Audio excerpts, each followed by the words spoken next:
Bonjour les amis, fans de l'Olympique Lyonnais, dans cette vidéo débrief de la victoire de l'OL 4-1 face à l'OGC Nice. Deuxième score de 4-1 cette semaine après notre victoire face à Qarabag. On va regarder un petit peu ce qui s'est passé pendant ce match. Je reviendrai sur l'arbitrage puisque Florian Maurice, devenu directeur sportif de l'OGC Nice, s'est emporté contre l'arbitrage. On va reprendre les différentes situations et voir s'il a raison d'être mécontent. On regardera quelques statistiques, le classement et on terminera par les déclarations des acteurs du jeu. On va commencer avec la composition d'équipe. Alors Pierre Sage avait opté pour un 4-3-3 plutôt que le 4-2-3-1 qui finalement laisse quand même beaucoup d'espace au milieu de terrain, donc c'est un système qui, on l'aime bien parce qu'il est très offensif, mais au final, il ne nous réussit pas tellement. On avait commencé ainsi face à Qarabag et puis on est passé en 4-3-3 à la mi-temps, tout simplement parce qu'on prenait l'eau de toutes parts au milieu de terrain. Donc on retrouvait évidemment Lucas Perry dans les buts, Clinton Mata, Kaletachar, Niakate et Taliafico en défense, Veretout, Matic, Tolisso, Benrahma à la place de Ryan Cherki, et Hugo Guimet hier dans l'équipe du soir nous a informé que ça avait été une sanction contre Ryan Cherki que de le faire débuter sur le banc parce que Pierre Sage n'avait pas été satisfait de son attitude face à Qarabag où il avait été beaucoup trop personnel. Donc pas de cadeau pour Ryan. Fofana à gauche et Lacazette. Alors il y a eu beaucoup de débats depuis quelques temps sur faut-il débuter Lacazette, faut-il débuter Mikotadze. Rappelons qu'il sort d'un doublé en Coupe d'Europe, donc évidemment la question se posait et la réponse a été donnée. D'abord Pierre Sage qui a continué à faire confiance à Lacazette et Lacazette qui s'offre un triplé, ni plus ni moins, sur ce match. Donc évidemment ça valide clairement les choix de l'entraîneur. Un 4-3-3 qui moi plutôt me satisfaisait, même si évidemment j'étais un peu surpris de l'absence de Cherki, mais je trouve que Benrahma était plutôt pas mal sur ses sorties récentes, donc je n'étais pas choqué de cela. Alors on le voit sur l'attaque momentum, vous voyez qu'en première mi-temps, ça a vraiment été un cavalier seul de l'OL, 3 buts, des occasions de ouf, le tir sur le poteau de Tolisso, la tête de Lacazette. Alors après, il faut dire aussi que malgré cette domination, il y a eu des creux. D'ailleurs, on les voit ici. On a des creux. Et parfois, quelques largesses sur le plan défensif. On y reviendra tout à l'heure sur l'arbitrage, mais on prend un premier but qui est refusé pour une faute en amont sur Tagliafico. On prend un deuxième but qui est quasiment le copier-coller du premier but. Donc ça, c'est quand même un petit peu embêtant. D'autant que, et ça c'est un point qui finalement est très peu soulevé, on avait une équipe de vieux grigous, avec une moyenne d'âge, vous voyez, de 29,9 années, donc quasiment 30 ans de moyenne d'âge. Heureusement, Malik Fofana a fait baisser la moyenne parce que sinon tout le reste, c'est vraiment quasi l'EHPAD, vraiment. D'ailleurs, on s'en est beaucoup amusé pendant le live. Et on peut se demander quand même si ça n'influe pas sur la présence de l'équipe sur la durée, parce que je viens de parler de la première mi-temps, mais regardez le début de deuxième mi-temps. Franchement, il se passe absolument rien du tout, mais vraiment rien. C'est même flippant et finalement Nice a mal exploité ses occasions parce que franchement, ils auraient pu revenir. On va dire on a un péno qui nous tombe un petit peu du ciel pour nous mettre définitivement à l'abri, mais la deuxième mi-temps, je trouve, n'est pas du tout satisfaisante. Je dirais encore une fois, on joue une mi-temps sur deux, et ça commence à devenir pénible. Alors, face à une équipe à qui il manquait quand même 10 joueurs, on va dire, ça n'a pas eu de conséquences problématiques.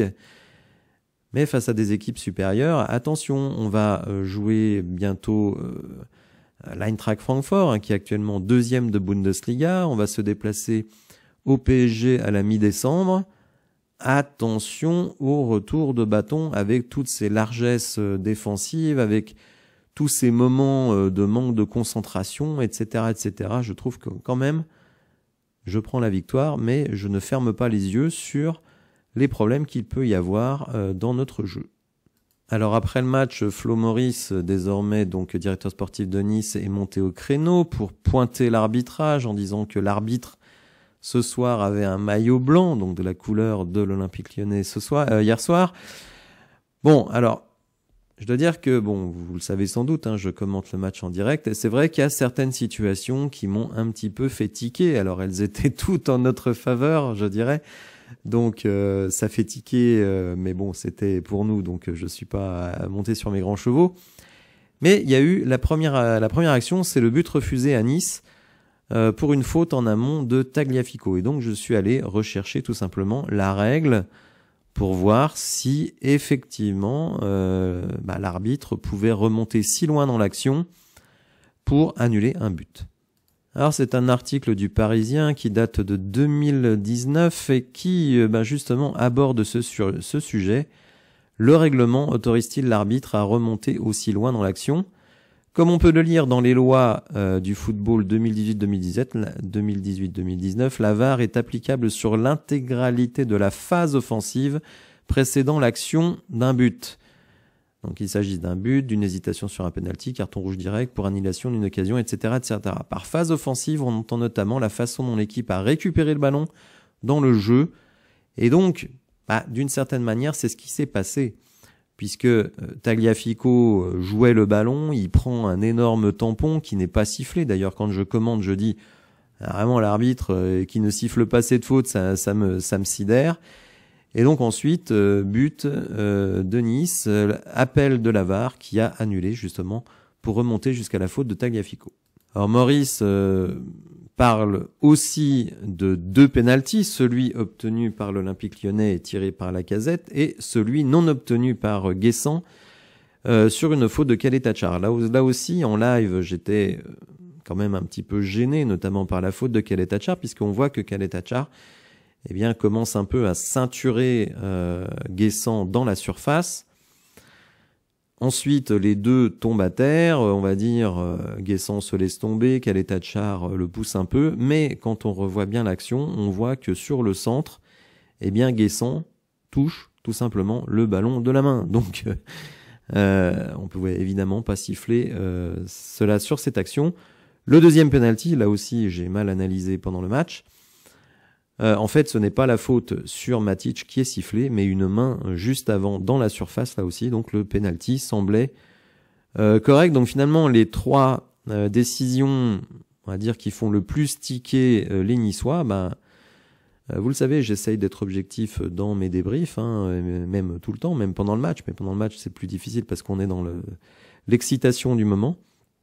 Et je trouve que les trois décisions, sont justifiées. Même si je dirais concernant Khaled Tachar, que Khaled Tachar, il est quand même pas très fin, parce que comme j'ai dit pendant le live, il donne beaucoup d'arguments à l'arbitre pour pouvoir siffler quelque chose contre lui. Alors il se trouve qu'il y a main, donc là pour le coup, il ne se passe rien, mais quand il commence à faire son action défensive, Khaled Tachar, il ne sait pas qu'il va y avoir main de Guessant. Donc c'est vraiment une action pas très finaude de la part du Croate. Alors rentrons un petit peu plus dans les stats avancées. On voit que l'Olympique Lyonnais termine avec 2,86 XG. Alors il y a certes 0,75 pour le penalty. 2,16 pour Nice. 4 grandes chances de but pour l'OL, 2 pour Nice, 16 tirs cadrés de chaque côté. Et 8 tirs cadrés chez nous, 7 pour Nice. Donc quand même, il y a eu des occasions pour Nice, mais un peu comme il y avait eu des occasions pour Karabag. Je trouve quand même que c'est vrai, c'est des festivals offensifs en ce moment du côté de l'OL, mais défensivement, je trouve que ça continue à faire pas mal flipper. Espérons que Pierre Sage réussisse à régler ce problème, mais hier c'est inquiétant parce que d'une certaine manière, je trouve qu'on avait les 4 meilleurs défenseurs de notre équipe alignés. Alors, on pourra toujours dire, oui, Mata, c'est mieux que Khaled Tachar en défense centrale avec Maitland Niles à droite. Mais voilà, on avait une équipe expérimentée et je trouve quand même qu'on a laissé beaucoup de choses à une équipe de Nice qui n'était pas au complet. Alors, avant de passer aux stats plus avancées de notre ami DataOL, on va faire un point sur le classement puisque nous sommes 5e du championnat. Les résultats du week-end, bon, certains nous arrangent, d'autres moins. La victoire de Marseille ne nous arrange pas, mais bon, on se retrouve à 1 point de Lille pour la 4e place.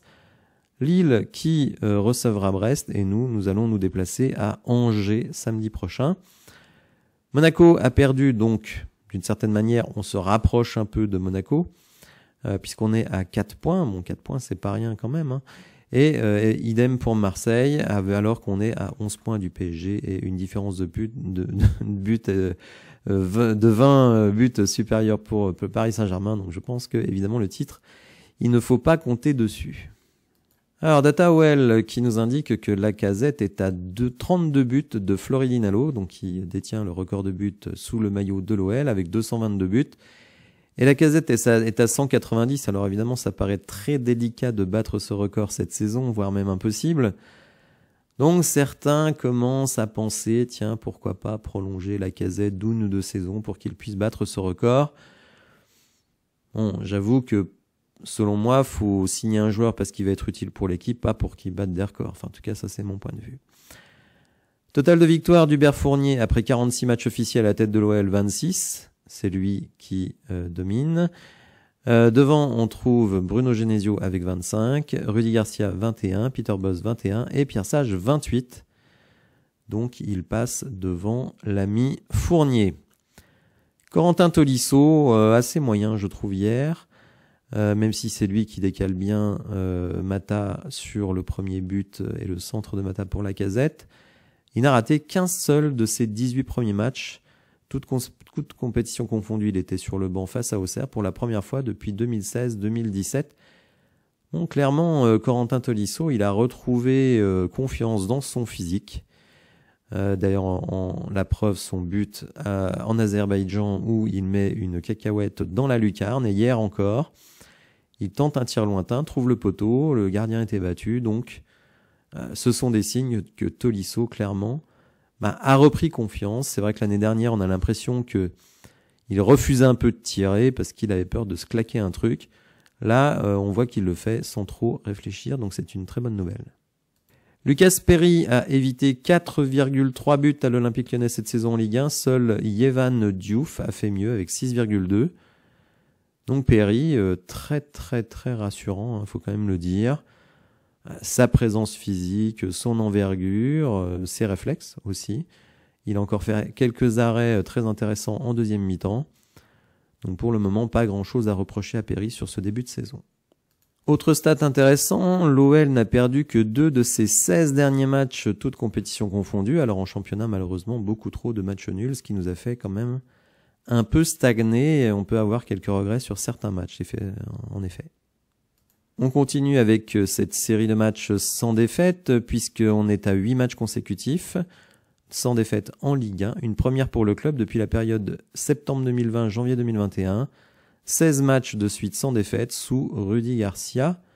Alors, je ne sais pas pourquoi on rajoute folklorique du côté de DataOL. Ça m'a quand même surpris.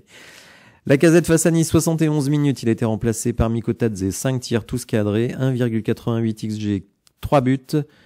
69% de passes réussies et 2 récupérations. Il a fait un grand match, Lacazette, parce qu'il y a ses buts, 3 quand même, et il a d'autres occasions très intéressantes, donc il est vraiment présent, alors que parfois on l'a trouvé plutôt effacé. Il met une tête qui est bien arrêtée par le gardien, et en deuxième mi-temps, il est bien décalé par Ryan Cherki, et il tire...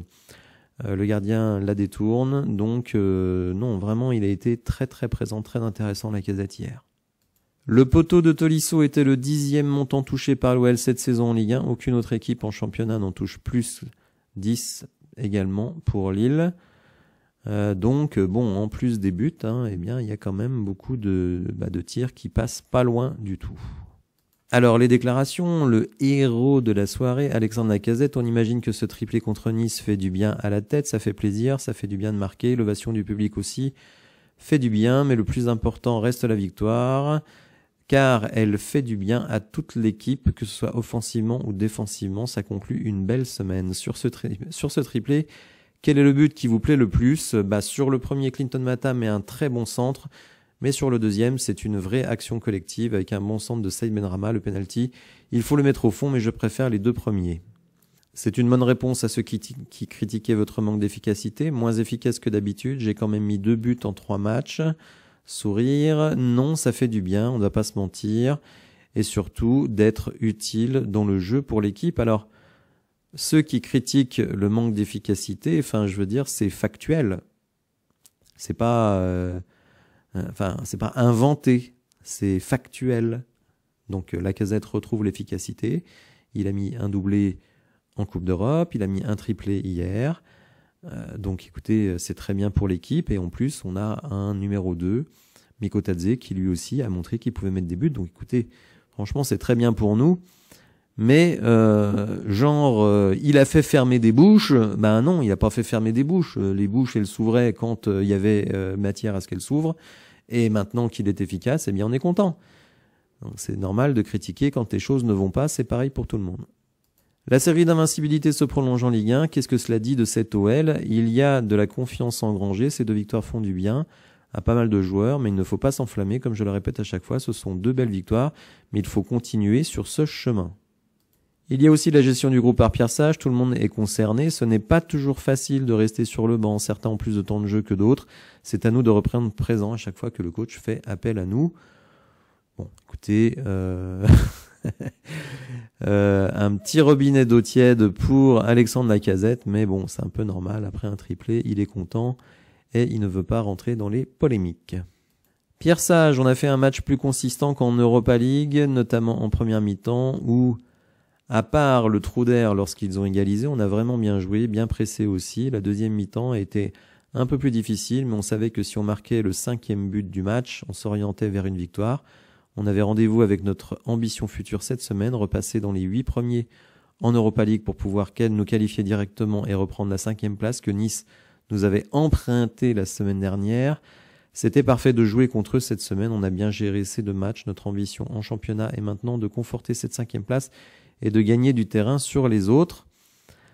Oui, et comme je le répète, alors prochain match, ce sera samedi face à Angers. Attention, Angers, ne surtout pas les sous-estimer, parce que notre équipe a tendance un peu à s'enflammer et justement à sous-estimer les adversaires. Et ensuite, évidemment, Paris Saint-Germain, donc ce sera notre paire de manches. J'ai hâte de voir ça, puisque pour le moment, Pierre Sage, on va dire, s'est fait plutôt fesser par le Paris Saint-Germain, donc je vais voir s'il a trouvé une parade. Alors, ce n'était pas la seule bonne nouvelle de ce week-end, cette victoire, mais la victoire de Botafogo dans la Copa Libertadores. Vous voyez, un petit chèque donné à John Textor de 23 millions de dollars. Alors, j'ai regardé combien ça faisait en euros, ça fait 21,7 millions d'euros. Donc, qui vont dans la caisse commune et qui, on peut le penser, termineront dans les caisses de l'Olympique Lyonnais. Alors, bon, je prends ça avec le sourire, mais je vous dis franchement que c'est un système qui ne me plaît pas du tout. Alors je sais que parmi mes suiveurs, il y a des gens qui trouvent ça bien. Moi, personnellement, pas du tout. J'aimerais bien que l'OL soit un club indépendant et puisse vivre de ses propres mérites et pas ceux des autres. Voilà, n'hésitez pas à me dire ce que vous pensez de tout cela dans les commentaires. Si vous avez apprécié la vidéo, n'hésitez pas à la liker, à vous abonner à la chaîne, à activer les notifications et je vous dis à bientôt pour de nouvelles infos. Merci, au revoir.